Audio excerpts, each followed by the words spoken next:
Praise the Lord church. आज बहुत दिन के बाद हमने सोचा था कि हमारी गवाही दे। मैंने बहुत बार जब गवाही देता था छोटी छोटी, तब मैं कहता था कि मेरी एक पूरी गवाही मुझे देना है, और आज परमेश्वर ने मौका दिया कि वो गवाही मैं आपको बताऊं। एक्चुअली गवाही मेरी नहीं है, मेरे पूरे परिवार की ये गवाही है। हालेलुया। तो मैं रिक्वेस्ट करूंगा सबसे कि आप सब लोग ध्यान से सुने। अगर कहीं आपको कुछ समझ में ना आए तो ज़रूर मुझे बाद में मिलकर मेरे साथ उसके बारे में पूछ सकते हैं, पूछताछ कर सकते हैं। हालेलुया। एक परमेश्वर ने बड़ी महिमा को मेरे जीवन में किया है, और इस महिमा को मैं शेयर करना चाहता हूँ। पहले योगिता बात करेगी। हालेलुया। सबको मेरी आवाज़ आ रही है? बहुत दिनों के बाद माइक पकड़ा है, थोड़ा सा डर लगता है। हालेलुया। बहुत बहुत अद्भुत गवाही है। इस गवाही का मैंने कम से कम 15 से 20 साल का इंतज़ार किया है। कोई छोटी बात नहीं है, बहुत बड़ी बात है मेरे जीवन में। पहला पकड़ा है।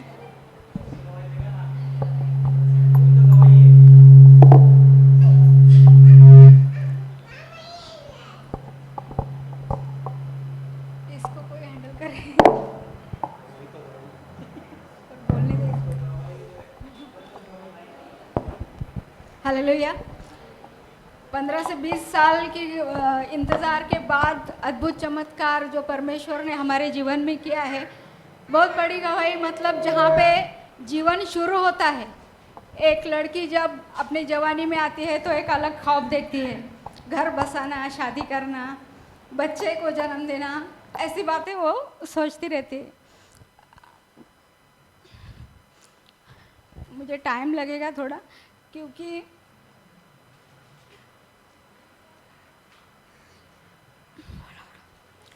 मैंने बहुत तकलीफ़ें झेली हैं, बहुत दुख दर्द सहा है, बहुत अपमान सहा है। जब 2003 की बात है, मैं बहुत ये थी अपने स्कूल में, बहुत मस्ती, बहुत शरारतें, नाटक लिखना, गीत गाना, ये सब बातें। ऐसा कोई दिन नहीं रहा होगा कि मैंने प्राइज़ नहीं लिया हो। हर एक बात में मैंने प्राइज़ लिया है। मेरे फ़ोटो लगते थे, मैं बहुत होशियार थी। पर बोलते हैं ना, 10वीं ख़त्म हुआ और जीवन का अंत शुरू हुआ। बहुत बीमार हो गई मैं, बहुत बीमार हो गई, और मुझे हॉस्पिटल में एडमिट किया। घर वालों को समझ में नहीं आ रहा था कि आखिर इसको हुआ क्या है, कि ये इतना बहुत दवाई करने के बावजूद भी ये क्यों ठीक नहीं हो पा रही है। उन्होंने मुझे हॉस्पिटल में एडमिट किया। उस समय मेरे रिपोर्ट निकाले तो डॉक्टर लोगों ने कहा कि इसके शरीर में ऐसा वायरस है जो धीरे धीरे इसकी इम्यूनिटी को कम करेगा, और कोई दवाई इसके ऊपर नहीं है। एक ना एक दिन इसको मर जाना है, हम इसे बचा नहीं सकते, क्योंकि इसके ऊपर कोई दवाई नहीं निकली है। मेरे माँ बाप ने कहा, ऐसा क्या हुआ है, ऐसी कौन सी बीमारी हुई है जो इसके ऊपर दवा नहीं है, ये ठीक नहीं हो सकती। ऐसा मेरे बच्चे को क्या हुआ, अभी तो ये खेल कूद रहा था। ऐसा हमारा घर जाके देखो कि कितना प्राइज़ उसने लाया है, हर क्षेत्र में वो आगे है। तो ऐसा क्या हुआ है जो इतना बीमार हो गई, इसको ऐसा तुम लोग बोल रहे हो कि ये बच नहीं सकती, इसका पूरा इम्यूनिटी सिस्टम डाउन होते जा रहा है, ऐसा क्या हुआ है। तो उन्होंने कहा कि इसके खून के अंदर HIV का वायरस है, और इसको हमने देखा है, इसके ऊपर कोई दवा नहीं है, कोई इलाज नहीं है, ये ठीक नहीं हो सकती। आगे जाके तुम इसकी शादी भी नहीं कर सकते, क्योंकि अगर तुम इसकी शादी करोगे तो जो उसका पति बनेगा उसमें ये वायरस जाएगा, बच्चा पैदा होगा उसमें ये वायरस जाएगा, आगे जाके पूरा परिवार इस दुविधा में आ सकता है। ये सुनने के बाद कौन से माँ बाप खुश हो जाते हैं? क्या कोई माँ बाप अपने बच्चे को इस तरह से देखकर खुश होते हैं? बहुत दुखी हो गए वो, बहुत। मेरी माँ ने तो सोचा कि ये क्या हुआ है, ये लोग क्या बोल रहे हैं, ऐसा क्यों हुआ है, आखिर क्या गुनाह किया हमने, क्या पाप किया जो हमारे बच्चे के अंदर इतना बड़ा वायरस कैसे आ गया, क्यों आ गया, कोई प्रश्न का उत्तर नहीं। डॉक्टर कहते कि इसका कारण बहुत तरीके होते हैं, अलग अलग तरीके से आ सकता है। पता नहीं तुमने कभी इसका ऑपरेशन किया हो, कभी इसको खून चढ़ाया हो, या इंजेक्शन के द्वारा या किसी के ज़रिए भी आ सकता है। वो बोले कुछ तो करो डॉक्टर, किसी को भी दिखाओ, मैं अपना घर बार बेच दूँ पर मेरे बच्चे को बचाओ, मेरे घर में यही एक होशियार बच्चा है। बट वो बोलते हम लोग कुछ नहीं कर सकते, इसमें दवाई है ही नहीं, हम क्या करें, और धीरे धीरे इसको मार देगा, ये ख़त्म हो जाएगी, हम कुछ नहीं कर सकते। उसके बाद मेरी ज़िंदगी पूरी तरह से बदल गई। हंसना जैसे मैं भूल ही गई थी। मैं उदास ज़िंदगी जीती थी, अपने लोगों से दूर रहती थी, कोई मेरे करीब नहीं आना चाहता था। मैंने बहुत अपमान सहा है। मेरे घर वाले किसी को बता नहीं पा रहे थे कि क्या करे क्या नहीं करे। एक उदास सी ज़िंदगी जैसे अंधेरे में चली गई, समझ में नहीं आ रहा कि क्या करे। ऐसा इतना तबीयत खराब हो गई कि दिन ब दिन खराब होती जा रही, दिन ब दिन। मुझे मरता हुआ देख देख कर मेरी माँ अंदर ही अंदर मर रही थी। बोली कि मैं अपने आंखों के सामने अपने बच्चे को मरता हुआ देखूंगी, मैं कुछ नहीं कर पाऊंगी। अंदर ही अंदर अपने परमेश्वर को कोसती थी वो कि क्यों ऐसा किया तूने मेरे बच्चे के साथ। मुझे समझ में नहीं आ रहा। मैंने तीन बार लगातार अपनी जान देने की कोशिश की, मैं जीना ही नहीं चाहती थी। मैं कहती थी परमेश्वर अगर तू है तो कुछ तो रास्ता दिखा मेरे लिए। मैंने कितना किया, मेरे बाप ने कितना किया है, मैं क्या करूं इस ज़िंदगी को लेकर, इस अपमान को लेकर मैं कैसे जी पाऊंगी। मैं नहीं जीना चाहती। मैंने 3 बार अपने आप को ख़त्म करने की कोशिश की, पर मेरी माँ ने मुझे दिलासा दिया, बहुत दिलासा दिया। मेरे बाप को शराब की आदत थी, वो और शराब पीने लगा। घर का माहौल पूरी तरह से बिगड़ गया, हमारे पूरी तरह से अशांति घर में छाई हुई थी। मैं पूरा गुमसुम होकर रहती थी, किसी से बात नहीं, कुछ नहीं। मैं अनजाने में एक बार मैंने कहा कि इस दुनिया को बनाने वाला कोई तो होगा, कोई तो है जिसने मुझे बनाया, वो मुझे मेरे लिए कुछ नहीं कर सकता। आखिर तूने मुझे इस दुनिया में भेजा क्यों? बदनामी सहने के लिए? एक बीमारी मेरे जीवन को आकर उद्ध्वस्त कर रही है, तूने मुझे भेजा क्यों? इससे अच्छा कि तू मुझे मौत दे दे, मैं नहीं जीना चाहती। मैंने यही कहा। और अब दिन निकलते गए तो एक कागज़ मेरे घर पे आके गिर गया, जिसमें लिखा था कि अगर तुम विश्वास करोगी तो तुम अद्भुत चमत्कार को देखोगी। मैं उस वक्त मैं नहीं जानती थी यीशु कौन है, ये वचन क्या है, मैं कुछ नहीं जानती थी।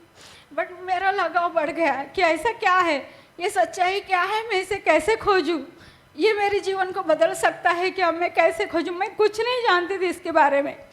मैंने माँ से कहा, माँ देखना ये किसी यीशु मसीह के बारे में लिखा है, ये क्रिस्ती है, बट ये कुछ कह रहा है कि तुम सच्चाई को जानोगी तो सच्चाई तुम्हें आज़ाद करेगी। आकर ये सच्चाई क्या हो सकती है कि यह मुझे आज़ाद कर सकती है? माँ बोली मुझे भी नहीं मालूम कि ये सब क्या है, और ये कागज़ हमारे घर में कहाँ से आया, कौन रख के गया, कुछ भी नहीं पता। उसमें कुछ लेख लिखा हुआ था। फिर एक औरत आई जो हमारे पीछे वाली चाल में रहती थी। वो बोली क्यों योगिता इतना गुमसुम रहती है, उसका तबीयत दिन ब दिन खराब होते जा रहा है, किसी से बात नहीं करती। उसको तो वो तो कितना बच्चे लोग को पढ़ाती थी, कितना नाटक लिखती थी, गाना लिखती थी, कितना कार्यक्रम करवाती थी, पर अभी वो बाहर ही नहीं निकलती है। वो बोली क्या बताए, अभी उसके ज़िंदगी में कुछ ऐसा हुआ है कि मैं आपको नहीं बता सकती। वो बोली कुछ भी हो मुझे सुनना भी नहीं है, पर मैं उसे एक जगह पर लेके जाना चाहती हूँ। मेरे साथ वो आएगी तो शायद वो जीने की कोशिश करेगी। वो मुझे लेके गई। तब हम लोग आशीर्वाद प्रार्थना केंद्र में जाते थे, वसई में, वहाँ पर जाते थे।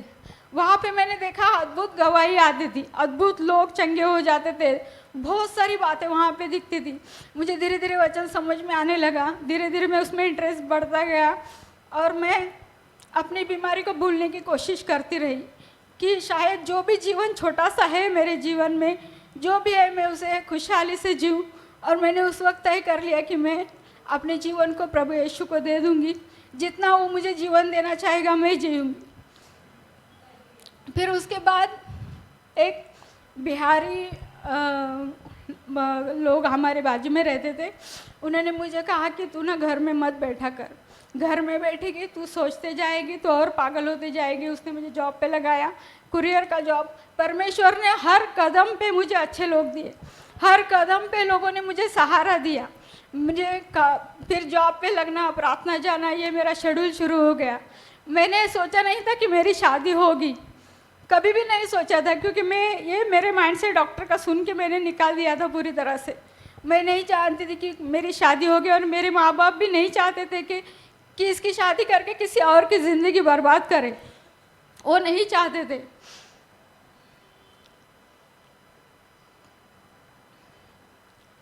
फिर कुरियर में काम करने के बाद, ऐसे ही काम पूरा हो जाने के बाद, लंच ब्रेक ख़त्म हो जाने के बाद, मैंने सोचा क्या लॉर्ड मेरी शादी हो सकती है?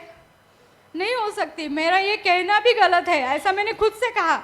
यूं ही लॉर्ड से कहा क्या लॉर्ड मेरी शादी हो सकती है?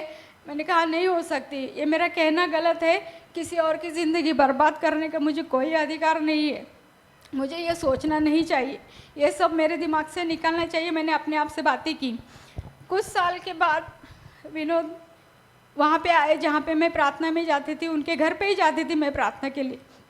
वहाँ पे आए वो पहले वसई में सेवकाई करते थे, और वहाँ पे उन्होंने छोड़ छाड़ के वो वहाँ पर आए, हमें पढ़ाने लगे, सिखाने लगे, बाइबल का वचन बताने लगे।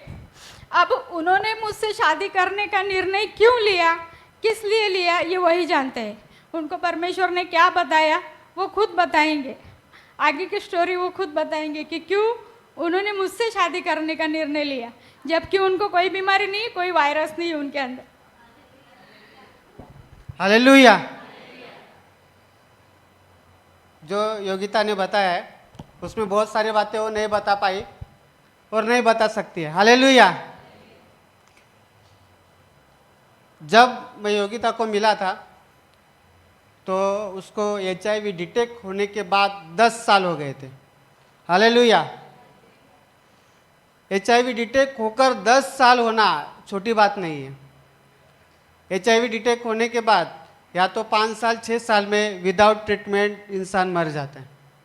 हालेलुया। और ये सब मैं बहुत सारी बातें देख चुका हूँ। जब मैं आशीर्वाद प्रेयर सेंटर में था, जब यहाँ पर अन्ना से मिलने से पहले, तब बहुत सारे केसेस देख चुका था, बहुत सारे लोगों को देख चुका था। जब ये योगिता को ये डिटेक्ट हुआ तब उसका लाइफ मतलब बदल गया। जो लोगों को मालूम नहीं था वो लोग इससे तो बातचीत करते थे, लेकिन जो लोगों को पता चल गया था, घर के लोग, वो लोग, इसने उस अलग रख दिया उसको। एक घर में रहने के बाद भी वो अलग रहती थी, उसका साबुन अलग, टॉवेल अलग, कपड़ा रखने का जगह अलग, सोना अलग। और ये 10 साल वो झेल रही थी। हालेलुया। और जो लोग इसको जानते थे, वो लोग जिनको इसके बारे में पता था, वो लोगों का रवैया इसके विरुद्ध में पहले से था, उससे जो एकदम बदल गया था। हालेलुया। लेकिन जैसा जैसा परमेश्वर में आई, परमेश्वर ने उसे ऐसे लोग दिए, जान के भी वो लोगों ने उसको सपोर्ट किया, सहायता किया। और जब मैं योगिता से मिला तो मुझे ऐसा इच्छा हुई कि क्या ये लड़की मेरे जीवन में आएगी, क्या इसके द्वारा परमेश्वर महिमा करेगा। हालेलुया।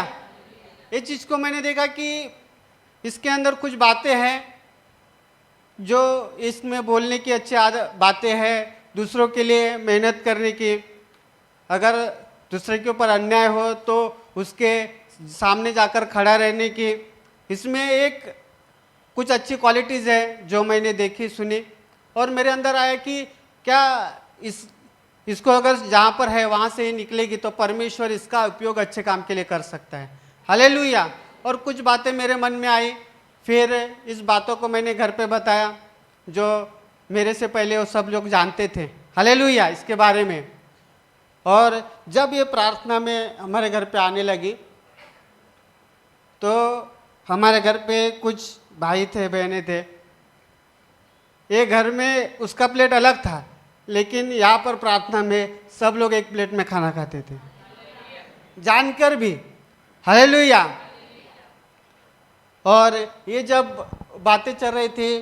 फिर ये जब हमारे घर पे आती थी हमारे फैमिली मेम्बर की तरह रहती थी। और फिर ऐसा करते करते मैंने अपने घर पे बताया कि मुझे इस लड़की से शादी करना है। सब लोग जानते थे, लेकिन फिर भी वो लोग के मन में एक डर आ गया कि कैसे कर सकते हैं, ये कैसे हो सकता है। और उसी बीच हम अन्ना को ज्वाइंट हुए थे, तो सब ये बातें हो रही थी। फिर मैं अन्ना से मैंने कहा कि पास्टर जी ऐसा ऐसा है, मैं इस लड़की से शादी करना चाहता हूँ और उसको HIV डिटेक्ट हुआ है। तो अन्ना ने कहा घाई मत करो, हम प्रार्थना करेंगे और फिर आगे का डिसीजन लेंगे। हालेलुया। लेकिन इससे पहले जितनों ने ये सुना वो लोग बोले तू पागल हो गया है, तुझे समझ में नहीं आ रहा है, तू क्या कर रहा है तुझे पता नहीं है। हालेलुया। लेकिन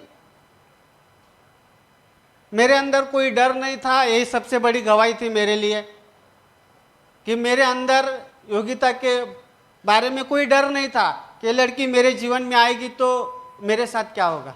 हालेलुया। शायद इसकी तरह मेरा भी जीवन बदल जाएगा, कुछ भी हो सकता है आगे जाकर। लेकिन एक परमेश्वर ने एक धीरज, एक शांति मेरे अंदर थी जो मेरे लिए सबसे बड़ी बात थी। और फिर उसी बात को मैं दिल में रखकर मैंने डिसीजन लिया। और फिर मैंने अन्ना से कहा ठीक है हम प्रार्थना करेंगे। फिर अन्ना ने कहा फिर एक बार रिपोर्ट करो, कुछ अगर दवाई है क्या है चालू करो। जब ये प्रार्थना में जा रही थी तभी वहाँ पर प्रार्थना की गई थी योगिता के लिए और उससे कहा गया कि तू ठीक हो गई है और उसी में जी रही थी। लेकिन शादी, परिवार, बच्चे, ये बारे में तो वो सोच भी नहीं सकती थी। जब हमारी शादी की बात चल रही थी, जब इसके माँ को पता चला तो उसके माँ ने कहा कि तू पागल हो गई है और तू शादी मत करना, तू जिससे शादी करेगी वो तुझे गुलाम बना के रखेगा। हालेलुया। क्योंकि तुझसे बच्चे नहीं हो सकते और फिर पारिवारिक सुख नहीं हो सकता, फिर तेरा एक नौकरानी की तरह इस्तेमाल होगा, ऐसा उससे कहा गया। लेकिन मैंने उससे कहा नहीं, जो भी होगा वो मेरी जवाबदारी रहेगी। और ये सब चल रही थी। हमारे घर वाले भी इस डिसीजन को स्वीकार नहीं कर पा रहे थे। हालेलुया। मेरे प्यारे भाई और बहनों, उनकी गलती मैं नहीं कहता कि उनकी गलती है, लेकिन शायद कोई भी अपने बच्चों के बारे में ये सब चीज़ को नहीं सोच सकता। हालेलुया। ये सब चल रहा था। फिर हमने रिपोर्ट कराया तो उसमें स्टेजेस रहता है, HIV 1, HIV 2, HIV 3। तो जो डिटेक्ट 10 साल के बाद भी HIV 1 पे ही उसका रिपोर्ट था। हालेलुया। तब मेरे लिए ये दूसरा बड़ा साइन था कि 10 साल तक कोई भी व्यक्ति बिना ट्रीटमेंट के एक ही स्टेज में नहीं रह सकता। हालेलुया। कोई भी व्यक्ति वो कितना भी अच्छा रहे, उसका हेल्थ रहे, लेकिन अगर उसको अगर डिटेक्ट हुआ है तो 10 साल तक वो फर्स्ट स्टेज में नहीं रह सकता विदाउट ट्रीटमेंट। फिर हमने आपस में सलाह मशवरा करके उसका हमने ट्रीटमेंट चालू कराया KM हॉस्पिटल में। फिर वहाँ पर उसका ट्रीटमेंट चालू हुआ। ट्रीटमेंट चालू होने के बाद उसका ट्रीटमेंट चालू हुआ, गोलियाँ दे रहे, लेकिन उसका रिपोर्ट है वहाँ पर ही है। हालेलुया। फिर ऐसा करते करते हम लोग ने डिसीजन लिया कि कुछ टाइम प्रेयर में बिताएंगे, प्रार्थना करेंगे। फिर अन्ना ने जितना हो सके राम बाबू के द्वारा हमसे प्रेयर करवाया, जहाँ पर उन्होंने अन्ना को लगा कोई परमेश्वर का सामर्थ्य दास आया है। अन्ना ने हमको खड़ा किया, आगे प्रेयर करवाया। अन्ना ने कितनी बार प्रेयर किया, रोकर प्रेयर किया। और ऐसा करते करते हमारे शादी तक 4 साल बीत गए। हालेलुया। शादी से पहले एक दिन हम लोग आ रहे थे, तब अन्ना ने कहा कि योगिता मैं तुझे 2 बच्चों के साथ आते हुए देख रहा था। हालेलुया। फिर अन्ना ने कहा शायद तुम्हारा परिवार तुम्हें साथ न देगा, लेकिन तुम्हारे विजन के साथ, तुम्हारे दर्शन के साथ मैं हमेशा खड़ा रहूँगा। हालेलुया। और फिर हमारी शादी हो गई। बहुत स्ट्रगल किया शादी के लिए हम लोग ने, लेकिन शादी हो गई। लेकिन इस बात को बहुत सारे लोग एक्सेप्ट नहीं कर पा रहे थे। शायद वो लोग का प्यार हमारे प्रति था, कि वो लोग नहीं समझ पा रहे थे कि ये क्या हो रहा है। हालेलुया। और फिर शादी होने के बाद फिर 1 साल, 2 साल, 3 साल बीत गए। अभी बच्चों के लिए हमको ट्राई करना है। और अगर हम लोग कभी जाते थे काउंसलिंग के लिए तो वहाँ पर भी बहुत सारे मतलब एनजीओ रहते, वो लोग सलाह मशवरा करते, बातें करते हैं। तो एक बार किसी ने कहा कि आपको क्या करना पड़ेगा, बच्चा एडॉप्ट करना पड़ेगा। हालेलुया। आपको बच्चा एडॉप्ट करना पड़ेगा, वही आपके लिए रिस्क लेने से बेहतर है। आप रिस्क ना लो। फिर हम लोग उसके बाद हम लोग आपस में बात करते थे, परमेश्वर का दर्शन कुछ और कह रहा है। हालेलुया। फिर उसके बाद में फिर हम लोग ने फिर एक बार फिर से काउंसलिंग किया। तो वहाँ पर एक एनजीओ की जो रहते हैं वहाँ पर अधिकारी, उन्होंने कहा कि आप बच्चों के लिए ट्राई कर सकते हैं, लेकिन उसमें 90% रिस्क है। बहुत बार कभी कुछ प्रॉब्लम होता है, कभी प्रॉब्लम नहीं भी होता। तो ये आपके ऊपर डिपेंड है। आप दवाई रेगुलर खा रहे हो तो कुछ नहीं हो सकता है, कभी हो भी सकता है। हम लोग कुछ नहीं बोल सकते। आपको चाहिए तो आप रिस्क ले सकते हैं। हालेलुया। तो फिर हमने अन्ना से बातें किया। अन्ना ने कहा नहीं, परमेश्वर तुम्हारे साथ है, परमेश्वर ने जो दर्शन दिया है, परमेश्वर की योजना तुम्हारे ऊपर है। हालेलुया। परमेश्वर के ऊपर विश्वास करो। और फिर हम लोग ने फिर बच्चों के लिए ट्राई करते रहे। फिर एक बार योगिता को एक बच्चा ठहर गया। जब बच्चा ठहर गया तो उसका हार्ट बीट नहीं आ रहा था। फिर हम लोग ने चेक करने के लिए गए। फिर पूरा हमारा दिन वहाँ पर गया, भूखे प्यासे हम हॉस्पिटल में चक्कर काट रहे, पहले माले पे जाओ, दूसरे माले पे जाओ, इधर जाओ उधर जाओ, ये रिपोर्ट कराओ, चालू था। और फिर लास्ट में, सबसे लास्ट में सोनोग्राफी किया। सोनोग्राफी करने के बाद वो लोग कहने लगे, वो लोग देखने और एक मिसकैरेज का रिपोर्ट आ गया। उन्होंने इतना बोलते ही हमारे दिल की धड़कन एकदम धड़कने लगी, क्या हुआ क्या। अन्ना से फ़ोन किया, बातें किया। फिर इधर उधर हम लोग गए, डॉक्टर को दिखाया। डॉक्टर ने कहा कि देखो इतने समय में बच्चे के अंदर हार्ट बीट आ जाती है, इसमें हार्ट बीट नहीं है। फिर भी हम लोग ने 1 हफ्ता और ट्राई किया। और फिर 1 हफ्ते के बाद हम लोग ने फिर रिपोर्ट कराया, लेकिन हार्ट बीट नहीं आई। फिर हमने अन्ना से बातें किया, फिर मिसकैरेज हुआ। फिर योगिता ने कहा कि अभी एक बार हो गया, अभी मैं बार बार ये चांस कैसे लूँ। हालेलुया। और जो HIV होता है शरीर संबंध से होता है, ये तो सबको मालूम है। और फिर वापस चांस लेना, ये हमारे लिए बहुत ही बड़ा डिसीजन था कि हम कैसे करें।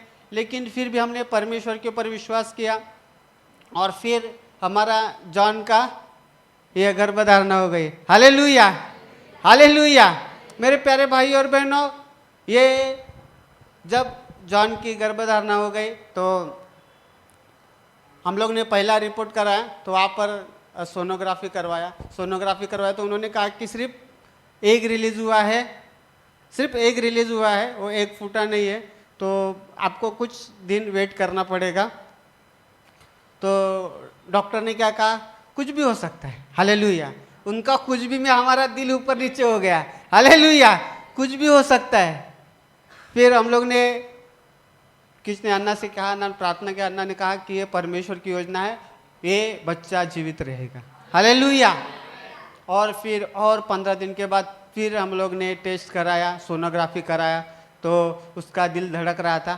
तो ये जो सोनोग्राफी करते हैं, योगिता ने उससे पूछा क्या उसका मतलब हार्ट बीट चालू है क्या। तो बोलता हाँ चालू है ना। नहीं, फिर एक बार चेक करके बताओ। हालेलुया। फिर एक बार चेक करके बताओ। फिर उसने फिर से चेक किया। और उसके साथ में और एक कोई था, उसको भी कहा एक चेक कर बराबर है क्या। तो उसने कहा है, हार्ट बीट है। हालेलुया। मेरे प्यारे भाई और बहनों, ये जो सफ़र था हमारे लिए आसान सफ़र नहीं था। हालेलुया। जैसे हम लोग एक तूफान में घिरे हुए थे और वहाँ से समंदर किनारे आ रहे थे, वैसा हमारे लिए ये सफ़र था। और परमेश्वर ने इसमें महिमा की है। और फिर उसके बाद फिर और एक ट्रेस, बच्चे का 2 साल तक हर 6 महीने में रिपोर्ट होगा। हालेलुया। उसमें पता चलेगा उसमें पता चलेगा कि बच्चे को इन्फेक्शन हुआ है या नहीं। हालेलुया। जब योगिता प्रेग्नेंट हुई पहले टाइम, उसके बाद उन्होंने कहा कि आप प्रेग्नेंट हो, आपके पति का रिपोर्ट किधर है। हालेलुया। मेरा भी हर 3 महीने में रिपोर्ट होता था, लेकिन जब प्रेग्नेंट हुई तब उन्होंने कहा कि पहले आपके पति का रिपोर्ट चेक करना पड़ेगा। अगर आप आज भी अगर कोई हस्बैंड वाइफ बीएमसी में या प्राइवेट सरकारी हॉस्पिटल में, प्राइवेट हॉस्पिटल में जाते हो तो सबसे पहला आपका HIV टेस्ट होता है। हालेलुया। तो उन्होंने कहा आपका रिपोर्ट करना पड़ेगा। तो फिर मैंने क्या किया, एक जगह पे रिपोर्ट करने के लिए गया, वहाँ पर चेक करने के लिए, बोरीवली में। वहाँ पर गया तो वो लोग मेरे को पहचानते नहीं थे। फिर वहाँ पर गया, फिर जब अगर गलती से भी गए कि मुझे HIV स्टेटस चेक करना है, तो आपको इतने सवाल करेंगे कि सवाल सुन के आप टेंशन में आ जाओगे। क्यों करना है, कैसे करना है, क्या करना है, क्या हो गया, क्यों डाउट है, इतने सारे सवाल करते हैं। तब मैंने उनको बताया कि मेरे वाइफ को डिटेक्ट हुआ है, तो शादी से पहले हुआ है कि शादी के बाद हुआ है। मतलब शादी से पहले हुआ था डिटेक्ट, फिर भी आपने शादी की। वो मैं उसको हंस हंस के बात करा, वो पूरा टेंशन में आ गए, पूरा ऐसा मेरे को देख रहे, कैसे हुआ, ऐसा कैसे, आपने शादी कैसे किया। बहुत टेंशन में आ गया। कैसे कैसे मैंने उसको बताया, पहले तू मेरा ब्लड लेट चेक कर और मुझे जाने दे, तो तेरा टेंशन मेरे ऊपर आ जाएगा। हालेलुया। और फिर उसके बाद फिर हम लोग टेस्ट कराया, तो उसके बाद फिर रिपोर्ट नॉर्मल था। जब मेरा टेस्ट होता था, मेरे से ज़्यादा टेंशन योगिता को रहता था। वो जब तक रिपोर्ट नहीं आता तब तक उसका मुंह ऐसा बारीक रहता था। क्यों? क्योंकि उसको डर था कि शायद मुझे डिटेक्ट हुआ तो फिर सबको उसको जवाब देना पड़े। हालेलुया। और मैं आपको एक बात बताना चाहता हूँ, जो लोग मेरे से पहले योगिता को जानते थे और जब हमारी शादी हुई तब वो लोग सोच रहे थे कि इन दोनों ने जो बड़ी गलती की है इसका वो हर्जाना भुगतेंगे, और लोग देखना चाहते थे कि क्या इनको बच्चा होगा, क्या इनको संतान रहेगी। इन्होंने जो डिसीजन लिया है फिर इनको ये लास्ट तक झेलना पड़ेगा, क्या इनको संतान हो सकती है। ये बहुत सारे लोगों के दिल में ये सवाल था। जब जॉन हुआ तो मैंने कहा योगिता, बहुत सारे लोगों को जवाब मिल गया। हालेलुया। और फिर चालू हुआ रिपोर्ट्स करना, और फिर उन्होंने रिपोर्ट्स कराए। उन्होंने फिर मेरा रिपोर्ट कराया, फिर योगिता का भी रिपोर्ट्स। योगिता का तो हर 6 महीना में वो लोग रिपोर्ट करते हैं, क्या है कैसा है।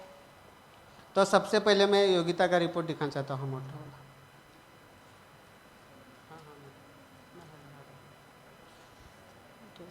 जॉन से, हाँ, ये एक योगिता का रिपोर्ट है।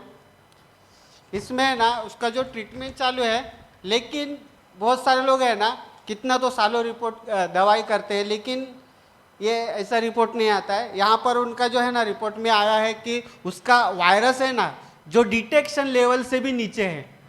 हालेलुया। उसके बॉडी के अंदर जो वायरस वो चेक करते हैं, तो वायरस है ना डिटेक्शन लेवल से भी नीचे है। हालेलुया। और फिर मेरा रिपोर्ट्स हर 6 महीने में जो मेरा रिपोर्ट्स होता है, वो हर बार रिपोर्ट आता है ना, वो NA दिखाता है यहाँ पे, NA, non detected, non reactive, non detected. हर 6 महीने में रिपोर्ट्स होता है मेरा। जब वो प्रेग्नेंट हुई थी तो हर 3 महीने में हो, और ऐसे रहेगा तो हर 6 महीने में वो लोग बुलाएंगे। नहीं आया गया तो 6 महीने में कॉल करेंगे, बुलाएंगे, आपका हमको टेस्ट करना है। हालेलुया। और उसके बाद ये जॉन का reports, first report, second report. Hallelujah. और थर्ड रिपोर्ट ये जो लास्ट टाइम किया, अभी लास्ट वीक, ये सब रिपोर्ट्स है ना कस्तूरबा हॉस्पिटल में जाते हैं उनका चेकअप करने के लिए, और वहाँ से वो लोग रिपोर्ट भेजते हैं, और वहाँ पर पूरा वो एंटीबॉडी सब चेकअप करते हैं, और totally not detected. Hallelujah. Hallelujah. उन्होंने कहा कि सिर्फ 6 महीने तक उसको दूध पिलाना है।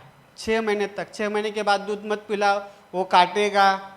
बच्चे लोग जब दूध पीते हैं, मस्ती में रहते हैं, काटते हैं मम्मी को दूध पीते समय, वो काटेगा, उसको इन्फेक्शन हो सकता है। मेरा बच्चा बहुत सर पे मारता है, सर से मारता है, काटता है, नोचता है, बहुत मस्ती करता है। लेकिन 6 महीने, अभी 2 साल होने को है उसको, वो दूध पीता है, काटता भी है उसको, मारता भी है, कभी कभी नोचता भी है, लेकिन उसका रिपोर्ट नॉर्मली है, नॉट डिटेक्टेड। हालेलुया। वो भी पूछते क्या दूध पिलाते हो आप बच्चे को? हालेलुया। मेरे प्यारे भाइयों और बहनों, बाइबल ऐसे बताती है कि परमेश्वर ने अय्यूब के चारों ओर बाड़ा रखा था। Hallelujah, hallelujah. जो बाड़ा सिर्फ किसने देखा? शैतान ने देखा। लोग घर पे आ रहे थे मिलने को, उसके दोस्त, उसके रिश्तेदार, वो लोग को नहीं दिख रहा था वो बाड़ा। हालेलुया। क्योंकि उनको वो बाड़ा देखने की जरूरत नहीं थी। वो जो बाड़ा है ना, किसके लिए था मालूम है? जो तुम्हारे विरोधी रहते हैं उनके लिए रहता है, वही उनको ही दिखता है। जैसे अपन सिनेमा में देखते हैं ना, सांप रहता है, सांप के चारों ओर ऐसा राउंड में वो राख फैलाया रहता है, और सांप बाहर नहीं जा सकता, बाकी इंसान आराम से उधर उधर जा सकते हैं। हालेलुया। देखते हैं ना, पिक्चर में देखा ना बहुत लोगों ने। वैसा ही जो बाड़ा रहता है ना, केवल उनके लिए रहता है, अनवांटेड लोग अंदर ना आए। हालेलुया। वैसे परमेश्वर ने एक बाड़ा मेरे परिवार की ओर, मेरे और योगिता की ओर, मेरे परिवार की ओर रखा। जो चीज परमेश्वर नहीं देना चाहता हमको, वो अंदर नहीं आ सकता है। हालेलुया। और ये सफर में मेरे पूरे परिवार ने, योगिता के, जब वो लोगों ने पहले, वो उनके मन में डाउट था, तब वो लोग थोड़ा सा हिचकिचा रहे थे कि क्या करें, कैसे करें, क्योंकि सबसे ज़्यादा टेंशन योगिता से ज़्यादा योगिता के मम्मी को टेंशन था। हालेलुया। जब फर्स्ट रिपोर्ट हो रहा था जॉन का, वो भी बहुत टेंशन में थी, क्या होगा। मैं तो निश्चिंत था कि परमेश्वर ने जब बोला है तो परमेश्वर कुछ भी होने नहीं देगा। हालेलुया। और जब कैसे रहता है, एक पौलुस का सीन है। एक बार पौलुस एक जगह पे रहता है, टापू पे, अचानक एक सांप आकर पौलुस के हाथ में लग जाता है। पौलुस के हाथ में लगने के बाद लोग कहते हैं, अरे देखो, इतना तूफान से बच गया, लेकिन न्याय देवता उसको नहीं छोड़ रहा है। हालेलुया। लेकिन पौलुस ने उस सांप को झटक दिया और आराम से आग के बाजू में जाके बैठ गया। सब लोग देखे, अभी मरेगा, अभी मरेगा, अभी गिरेगा।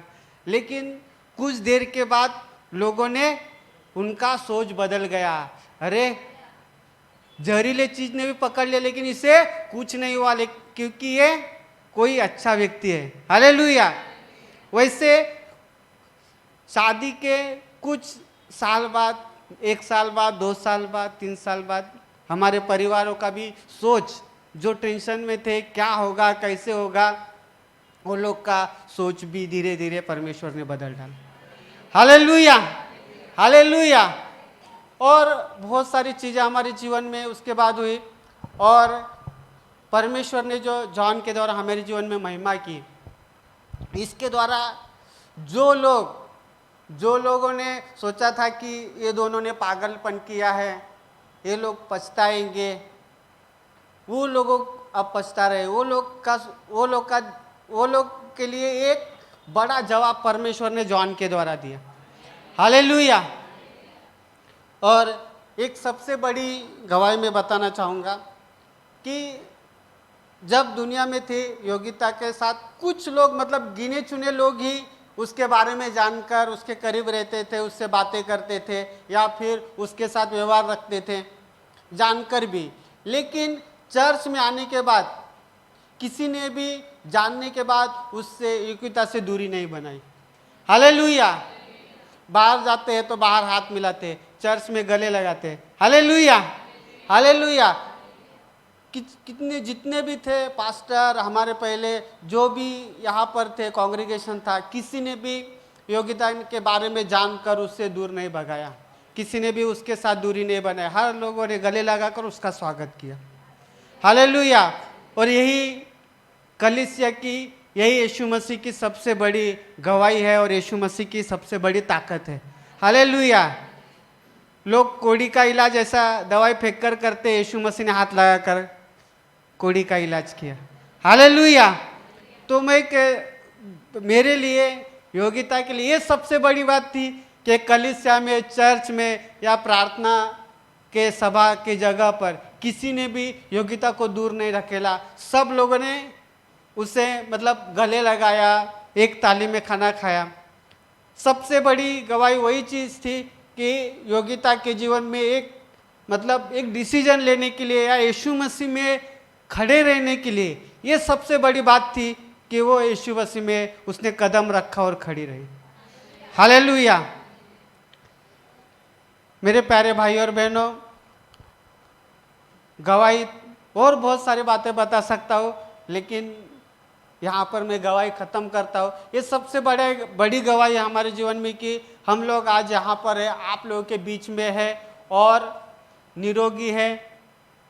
परमेश्वर ने बड़ी कृपा, अनुग्रह और दया हमारे ऊपर की है और पूरे परिवार के ऊपर की है। और इसके द्वारा ऐसे लोगों को एक बड़ा परमेश्वर ने जवाब दिया है कि इनको मैंने योजना में लाया है, इनको मैंने खड़ा किया है और ये मेरे बच्चे हैं। हालेलुया। और मैं सबसे बड़ा धन्यवाद दूंगा अन्ना को कि उन्होंने काफ़ी सपोर्ट किया हर समय प्रार्थना में। और हर बार कुछ होता था, हम अन्ना के पास जाते थे, काउंसलिंग करते थे, अन्ना से बातें करते कि अन्ना ऐसा हो गया क्या करे, वो हो गया क्या करे। क्योंकि इन 8 सालों में बहुत सारे ऐसे प्रॉब्लम थे, अप डाउन थे। जब हम लोग शादी करने की बात चल रही थी हम लोग की, तब उसी समय एक ऐसा केस आया HIV का। हम लोग को प्रार्थना के लिए बुलाया गया, फिर हम वहाँ पर गए, फिर उसके लिए प्रार्थना की। वो 3rd स्टेज में था, उसके लिए प्रार्थना किया गया। वहाँ पर जब प्रार्थना किया तो वो व्यक्ति नहीं बच पाया। और फिर वो बीमार क्यों है, उसकी औरत घर पे नहीं बता, आजू बाजू में बता नहीं सकती। सब लोग पूछ रहे क्या बीमारी है, वो बता नहीं रहे किसी को। और जैसे वो पति मर गया, उसने चुपचाप वो फ्लैट बेच दिया और वहाँ से वो चली गई औरत। Hallelujah, hallelujah. लेकिन परमेश्वर ने ना, इतने दिनों में लोग सोच रहे थे शर्मिंदा, अभी शर्मिंदा हो गया, लेकिन परमेश्वर ने हमको शर्मिंदगी का कोई भी मौका नहीं दिया। कोई भी ऐसा टाइम नहीं दिया कि इनको शर्मिंदा होना पड़े। योगिता सोचती थी शायद ऐसा कुछ हो गया तो सब लोगों के सामने मुझे शर्मिंदा होना पड़ेगा, लेकिन परमेश्वर ने उससे भी शर्मिंदा होने नहीं दिया। और जो मैंने विश्वास रखा था परमेश्वर के ऊपर कि परमेश्वर ने योजना मेरे लिए बनाई है, मुझे भी परमेश्वर ने शर्मिंदा होने नहीं दिया। सारा आदर, सारी महिमा यीशु मसीह के नाम को देते हैं।